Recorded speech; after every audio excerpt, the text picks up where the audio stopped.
Welcome to Startup Confidential, what industry insiders will never tell you that you need to know if you're building a consumer brand. With your host, best-selling author of Ramping Your Brand, Dr. James Richardson. Let's do this.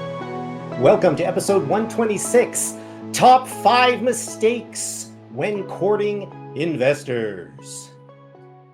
As early stage funding has become more scarce and most likely, in my opinion, permanently reduced, it is more critical than ever that founders avoid critical mistakes when courting investors.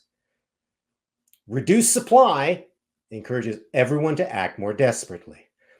Desperately seeking funding is no way to support your business. So here are the top 5 mistakes founders make when seeking funding out of desperation. You started looking way too late. You just heard of each other. They are more impressed with your product than with you. They want to get too involved in your business. And you have no emotional boundaries with them. All right, mistake number 1. You started looking way too late. So how do you know this? Well, if you began looking for investors after seeing how low your working capital cash balance has become, you're way too fucking late. You are reacting, not acting. Now you can only seek funding in a state of anxious survival, and no reputable investors have any desire to rescue a business with their money. Investors you want to work with invest in the cream, folks, not the coffee grounds at the bottom of the cup.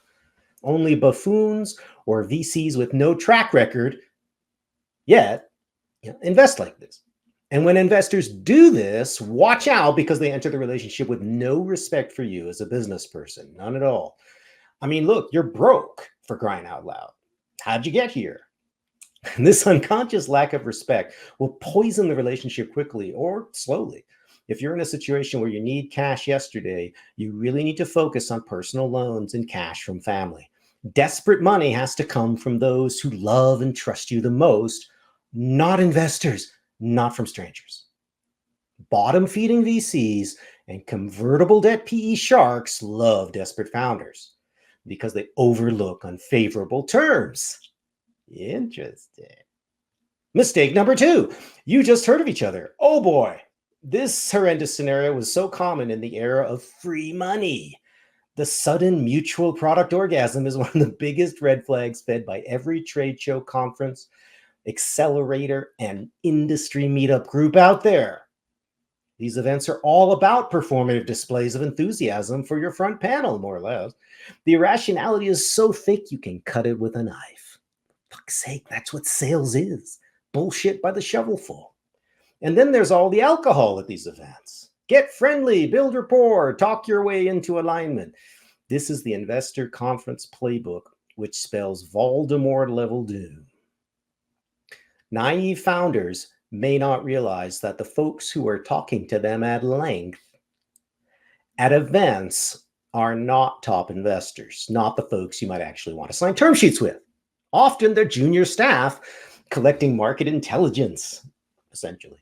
Now, if neither of you have done much research on the other, then this kind of sudden happy talk is going to end about as well as your average bar hookup. Someone is going to regret it. And it will almost always be the founder who regrets it the most years later. Your response to the fake friend, sloppy gripped happy guy investor at events or even online should be and always remain positive, happy, and then aloof. Slow way the hell down. Slow down. Play hard to get. Be VIP. Do it. This power move will then reveal pretty quickly through absence of communication that they aren't that into you after all. But more importantly, they're not even into getting to know you as a business person. It was just a heat of the moment thing. By not hastily groveling at their feet, you've repelled the worst actors possible. Remember, a lot of junior investors are trying to collect P&Ls and other data to study the market. Pretending to be doing due diligence so you give them confidential information is commonplace. So never, ever show hasty interest in taking investor money, and never show confidential documents willy-nilly with people you don't know, including junior staff at top firms. Showing this kind of hasty interest attracts the worst actors, or just waste your time. Mistake number 3, they like your product more than you. This one reminds me of basic red flags in dating. Does she only compliment your car, your apartment, and your job/income/financial fellas? Or does she mention anything at all related, I don't know, your personal values, beliefs, or admirable behavior? Does she respect who you are? Or are you just a thing with a human attached? Does your prospective investor respect you as a business person and not just a way to gamble with their own private wealth? Or do they condescend to you as someone who needs their wisdom to replace your own lack of it? You might think that founders wouldn't be fooled by pretensions to operating knowledge from finance people. You'd be wrong. This kind of irrational, misplaced deference happens all the time when you approach money too quickly and when you approach the wrong money pile. Be very concerned about rando investor guy approaching you. Make sure there's some genuine respect in you as a business person, even if you're brand new to the industry. There is no excuse for quiet disrespect for founders who understand they are on a learning curve, especially if they have built something into the 7 figures. All right, mistake number 4, they want to get too involved in your business. I once worked with a female founder who described having to sue an investor and eventually pay them to go away after being subjected to what can only be described as relentless bullying. Text messages all day long, constant questions, any hour of the day or night, random suggestions from a complete fucking idiot, really. I met the guy. Rich in one industry does not make you a wise CPG investor full of great ideas. What this investor was exhibiting was both entitlement due to wealth and complete insecurity regarding his choice of founder.